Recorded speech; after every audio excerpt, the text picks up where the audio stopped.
Hello, everyone. Welcome to another episode of Speaking the Truth. I'm your host, Urban Cowgirl. Well, you guys, this is a continuation of our previous message.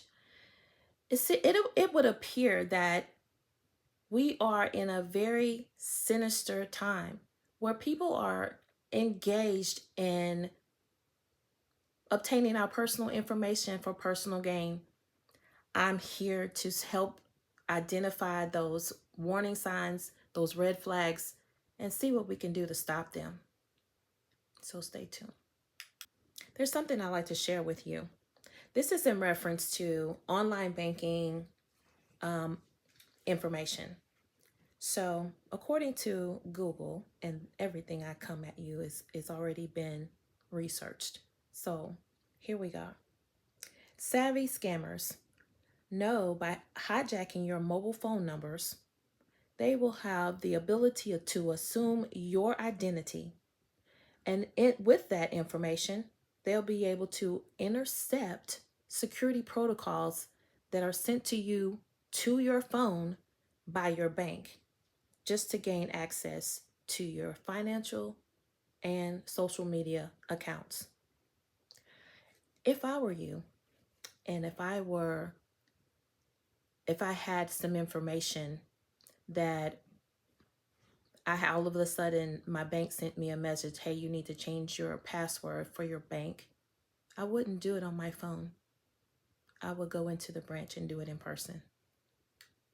I have a question for you. How many of you have CashApp, Zelle, Venmo, any of those platforms where you send and receive money online? Well, I got an eye opener for you just in case you don't know. So one of the scams that are very, very prominent right now with the online money transfer platforms is that people will accidentally send you money. Let's give an example. So you receive a notification through CashApp, and it is someone sent you $500. You don't know this person. And right after you receive this money, you get a notice from them that says, I'm so sorry, I accidentally sent you money, and they have a request to send that money back to them. Don't do it. Don't do it. Because what happens in this scam is that an individual will send money to you from an account that has already been hacked, already been used, stolen, someone's identity. And during the process of them being investigated, or the individual whose banking information was compromised, there is a time period where they have to investigate for fraud. So during that window, money is sent to you, and you receive this money. And I know you do this, but because you're the great person that you are, you send it back to the person who has inquired about this money. Well, when you do that, it has changed hands from the person who they stole it from to the individual who is going to steal it from you.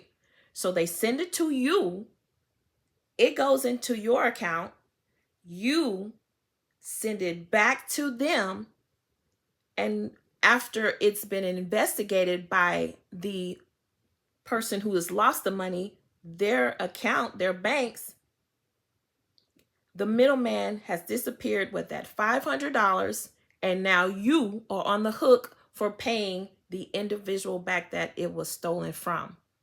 So do not accept anyone's money who you don't know, who you did not converse with, who you did not agree with to send its money to you in the first place. That's number one. Number two, if you saw an item on Craigslist, on Marketplace, Facebook Marketplace, or any of the areas that people post things for sale, offer up anywhere. If you have used any of these platforms, please be aware that scammers lurk in those rooms too, those chat rooms as well. They coerce you to purchase items that they really don't have for sale.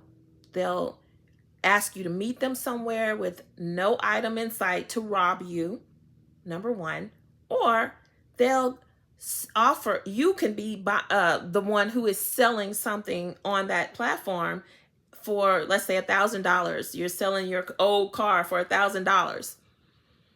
Well, they are offering you $2,000 for the car. Well, that sounds fantastic.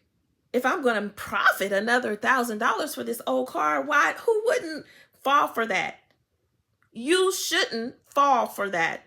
That's a red flag, folks. Don't do it. Scammer. Number 3, debit cards in the mail. Wow, someone sent me a debit card in the mail. I can't wait to sign up and get it started. Wrong. Unless you initiated contact with the vendor, I would advise you not to do that. It's plain and simple. But yet, here we are. Someone falls for it every time. And here's my favorite. I actually have received this email. It was a notification on social media where someone says, I'd like to send you $1 million because I was blessed to receive money from the lottery. And it's more than I can handle, and I'm being generous. I want to send you $1 million. Send me your information and let's talk. Really? Delete and block. As I said before, we're going to stay on this subject until blue comes through, I guess, because this is some information that there's something new that comes out every day. There's no reason why anyone should fall prey to scammers online. There really isn't. No excuse. And don't be dismayed when it happens to you. Just know that this information is out here, is public knowledge. So many individuals are trying to educate who they need to get the word out. And hopefully this message will resonate with you or someone you know.